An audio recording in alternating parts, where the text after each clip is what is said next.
Shalom, bien-aimés dans le Seigneur, nous continuons avec notre méditation sur le thème « Remettez-vous en cause », quatrième partie.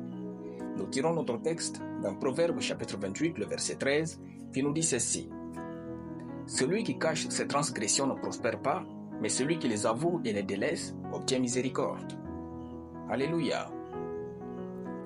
Nous prenons notre temps pour parler de se remettre en cause parce que le talent est insuffisant pour réussir si vous êtes sur la mauvaise voie. Rappelez-vous toujours que le mauvais chemin ne conduit jamais à la bonne destination, même si vous avez la voiture la plus belle et la plus rapide du monde.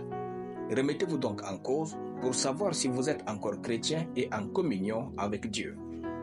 Comme deuxième exemple concernant les gens qui n'aiment pas se remettre en cause, nous avons dans la Bible la personne de Saül. Son histoire s'achève dans 1 Samuel chapitre 15, de versets 1 à 35. Saül était le premier roi d'Israël. Il a bien désobéi au commandement de Dieu à plusieurs reprises. Finalement, son manque de remise en question l'a conduit à perdre toute sa royauté. Vous pouvez être la personne la plus chanceuse, la plus intelligente et la plus puante du monde, mais si vous êtes incapable de vous remettre en cause pour examiner votre marche afin de voir où vous corrigez, vous perdrez tout ce que vous avez de plus cher. C'est seul l'orgueil qui vous empêche de vous remettre en cause afin de corriger vos défauts. Mais ne laissez jamais votre ego vous faire perdre tout ce que vous avez de meilleur avant de prendre conscience. Le simple fait que vous êtes encore sur la terre prouve que vous êtes imparfait quelque part dans votre attitude. Travaillez sur vous. Remettez-vous en cause. Ne pensez pas à un autre. C'est de vous qu'il s'agit. Enfin, Judas Iscariote, dans Matthieu chapitre 26, de versets 14 à 16 et de versets 47 à 50. Il était l'un des disciples de Jésus. Judas a trahi Jésus en le livrant aux autorités.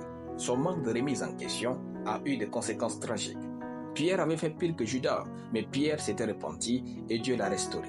Judas était le genre qui, quand il commet une faute, au lieu d'accepter sa faute, de s'humilier pour reconnaître et se tourner vers Dieu afin de changer, il veut se faire justice soi-même ou faire du bien ailleurs pour compenser cette faute. Dieu a aidé Pierre qui s'était remis en cause. L'absence d'une remise en cause risque de vous coûter votre vie comme dans le cas de Judas.